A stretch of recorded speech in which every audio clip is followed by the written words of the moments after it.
Shalom saudara-saudara. Pada hari ini di dalam mempelajari firman Tuhan, kita menyelidiki tentang masa transisi yang terjadi oleh karena salib Kristus. Salib Kristus tinggal di tengah-tengah sejarah. Itu sebabnya ada yang disebut sebelum Masehi dan sesudah Masehi. Jadi di dalam masa yang sekarang kita sedang alami dengan COVID-19, ada pantasnya kita mulai bertanya, apakah ini merupakan satu peralihan zaman? Itu sebabnya kita kembali kepada salib Kristus, karena itu memang adalah pusat perubahan sejarah di dalam dunia ini. Saya teringat dengan sebuah film yang sangat populer yang disebut The Saving of Private Ryan. Nah, film ini adalah film dari Perang Dunia Kedua. Mulainya dengan ledakan-ledakan bom-bom besar dan banyak orang sedang dibunuh. Lalu tiba-tiba datang di kantor seorang jenderal. Jenderal ini mempunyai tugas kirim surat-surat kepada keluarga-keluarga yang anaknya sudah tewas di dalam perang. Tapi dia terkejut pada waktu dia melihat di dalam satu hari ada 3 bersaudara dengan fam Ryan tewas. Wah, dia terkejut. Ada 3 putra dalam satu keluarga tewas dalam satu hari. Dia bertanya, apa masih ada dari keluarga ini di dalam medan pertempuran? Setelah diselidiki ternyata masih ada 1. Dan jenderal berkata, keluarga ini sudah bayar harga yang terlalu tinggi.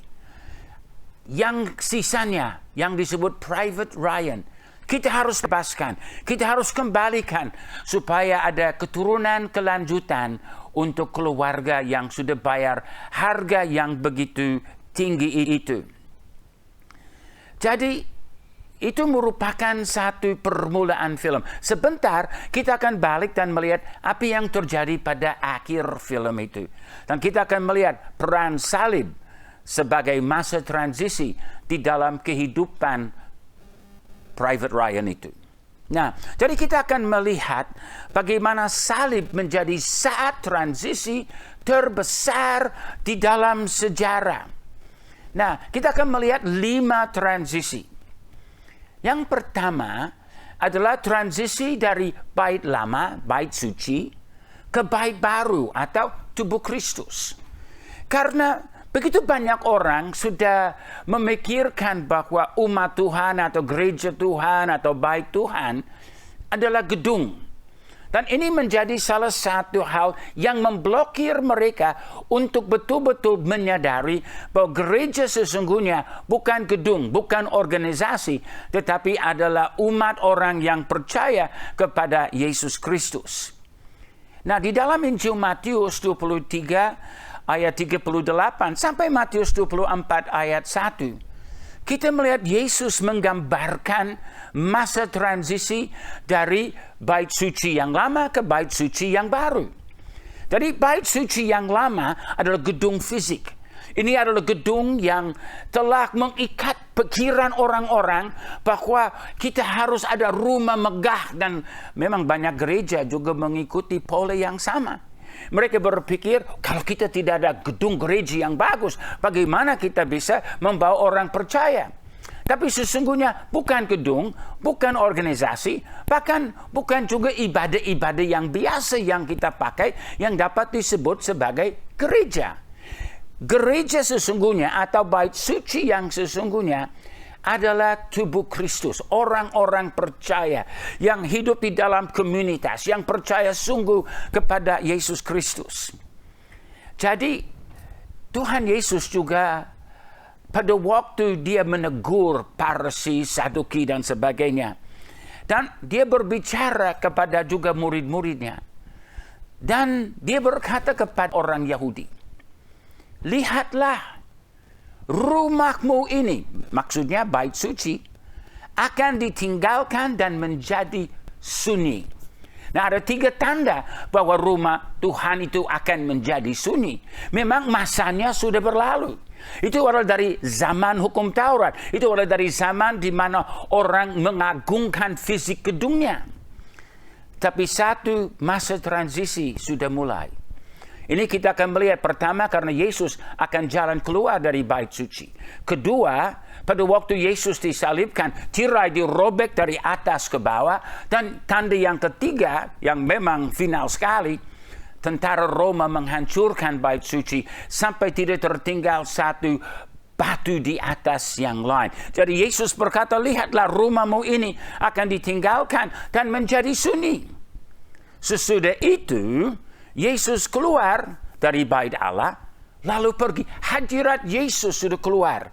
Seperti dia berkata kepada perempuan Samaria, ibu, bukan di Yerusalem, bukan juga di bukit ini, tapi penyembah-penyembah yang benar akan menyembah Bapa dengan roh dan kebenaran.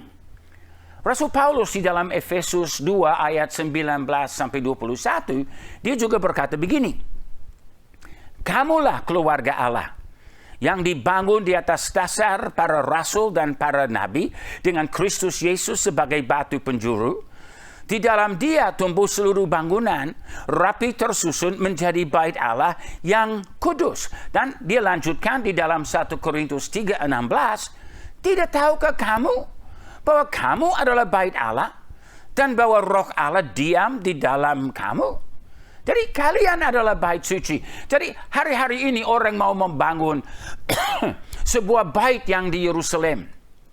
Saudara, itu bukan bait suci yang Allah inginkan. Bait suci yang Allah inginkan itu adalah saudara. Di salib Kristus transisi sudah terjadi. Yesus sudah keluar dari bait suci yang lama. Jadi itu sudah selesai. Sekarang kita masuk ke dalam zaman baru. Zaman tubuh Kristus. Dan di dalam zaman tubuh Kristus, Allah akan menyatakan kemuliaannya lewat orangnya, lewat tubuhnya. Transisi yang kedua, ini dari Taurat ke anugerah. Taurat sebenarnya adalah kutuk bagi bangsa Israel. Taurat kalau saudara baca dalam Galatia 3, saudara akan melihat itu adalah kutuk yang harus dibatalkan oleh salib Yesus. Yesus harus menyelesaikan semua syariat Taurat supaya kita boleh merdeka dan masuk ke dalam zaman anugerah, zaman kasih karunia. Dalam Yohanes 1:17, hukum Taurat diberikan oleh Musa. Ya, diberikan oleh Musa karena alternatifnya adalah bangsa Israel akan dimusnahkan. Tetapi kasih karunia dan kebenaran datang oleh Yesus Kristus. Di dalam Galatia 3:13, Paulus katakan Kristus telah menebus kita dari kutuk hukum Taurat. Jadi dengan salib Kristus, dengan Yesus berkata sudah selesai. Dia sudah menggenapi semua syariat Taurat. Dia sudah menggenapi semua korban. Dan Yesus membawa transisi dari zaman yang lama ke zaman yang baru. Kasih karunia. Transisi ketiga yang kita melihat, yang Yesus bawa dan salib bawa, adalah dari maut ke hidup. Di atas kayu salib, Yesus mati. Dia ditombak. Dia memang sungguh sudah habis secara manusiawi. Tetapi 3 hari kemudian, Yesus bangkit. Dia hidup. Jadi salib adalah transisi dari maut ke hidup. Dan di dalam Yohanes 5:24, Yesus berkata, barang siapa mendengar perkataanku dan percaya kepada Dia yang mengutus aku, ia mempunyai hidup yang kekal dan tidak turut dihukum. Sebab ia sudah pindah dari maut ke dalam hidup. Jadi masa transisi dari maut ke hidup. Nah, transisi yang keempat, ini dari hidup lama ke hidup baru. Ini saya gambarkan dengan ceritanya Andrew Chen. Andrew Chen pada waktu ditangkap dan masuk ke dalam penjara adalah seorang preman, ganas, penuh kebencian dan kepahitan. Jadi hidup yang lama tidak menyenangkan. Itu membuat banyak orang sudah marah sekali sama dia. Tapi pada waktu kami berkesempatan oleh Tuhan untuk melayani dia, dan kita melihat perubahan yang terjadi di dalam kehidupannya. Wah, itu luar biasa. Saya ingat waktu awal-awal kita masuk ke dalam ruangan untuk duduk dan mementor dia. Ruang penuh dengan asap rokok. Aduh, itu sulit untuk bertahan. Tapi setelah kami melihat transformasi ke dalam kehidupannya, ruangan itu bukan dengan asap rokok, tetapi dengan asap kemuliaan Tuhan. Damai sejahtera. Kita melihat bagaimana Tuhan mengubah kehidupannya. Seorang yang hidup lamanya tidak enak. Tapi waktu kenal Yesus, dia menjadi seorang transformator di dalam penjara. Lebih dari 200 jiwa bertobat dan menjadi percaya kepada Yesus. Dan dia mengalami seperti yang Paulus katakan di dalam 2 Korintus 5:17. Siapa yang ada di dalam Kristus, ia adalah ciptaan baru. Yang lama sudah berlalu, sesungguhnya yang baru sudah datang. Saudara juga dapat mengalami transformasi seperti itu. Bisa transisi dari hidup yang lama ke hidup yang baru. Dapat mengalami pengampunan dosa. Dapat mengalami kuasa Allah yang mengubah hidupmu. Memberi hidupmu satu maksud dan tujuan. Daripada saudara cuma hidup sia-sia tanpa tujuan hidup. Andrew Chen sudah mengalami transisi itu. Dari hidup lama ke hidup baru. Bagaimana saudara? Nah, transisi yang kelima, dari zaman biasa, ya, mungkin zaman yang sebelum COVID-19, ke dalam zaman akhir. Dari transisi dari zaman biasa yang normal, ke dalam zaman yang baru yang sekarang kita alami, yang adalah zaman akhir. Kalau di dalam zaman yang biasa, kita melihat banyak gereja kosong-kosong. Kita melihat banyak gereja, umatnya bosan-bosan. Mereka tidak mengalami excitement. Bahkan di antara kita, ada yang cuma datang sebagai rutinitas. Tidak mengalami Kristus. Tidak mengalami kuasa Roh Kudus. Bahkan tidak menemukan potensi mereka sebagai seorang percaya. Tapi sekarang, kita transisi ke zaman akhir. Ini adalah saat di mana kita dikhususkan Tuhan untuk hidup untuk zaman seperti ini. Di mana kita akan melihat kegerakan-kegerakan rohani yang besar sekali. Banyak orang berpikir, apakah ini akhir? Apa ini sudah penghabisan? Tidak, saudara-saudara. Ini baru pemanasan. Kita akan melihat hal-hal ke depan jauh lebih parah. Dan ini adalah warning, ini adalah peringatan untuk kita. Supaya kita siap untuk menghadapi akhir zaman. Yesus berkata dalam Matius 24 ayat 6-8. Kamu akan mendengar deru perang atau kabar-kabar tentang perang. Namun berawas-awaslah, jangan kamu gelisah. Sebab semua itu harus terjadi. Tetapi itu belum kesudahan.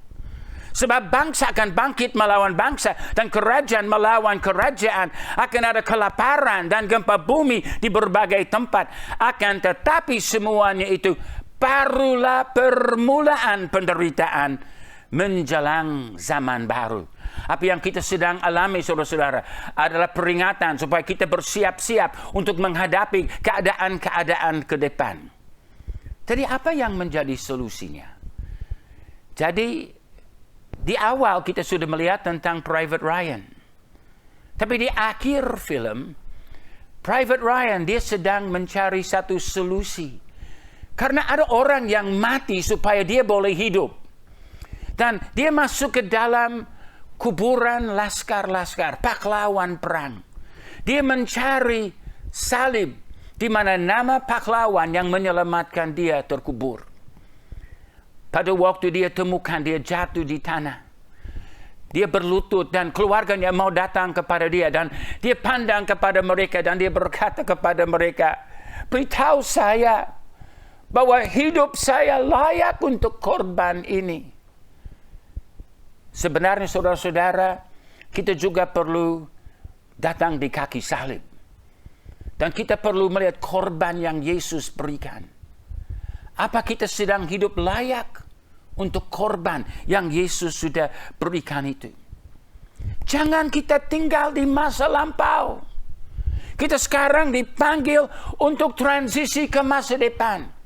Semua berubah sesudah ini. Dan kita harus siap. Karena Allah mempunyai satu rencana spesial. Setiap saudara spesial. Setiap orang mempunyai fungsi dan peranan. Saudara diciptakan khusus untuk menggenapi amanat agung, amanat rasuli. Untuk menggenapi maksud abadi Allah. Dan Allah mau supaya saudara siap.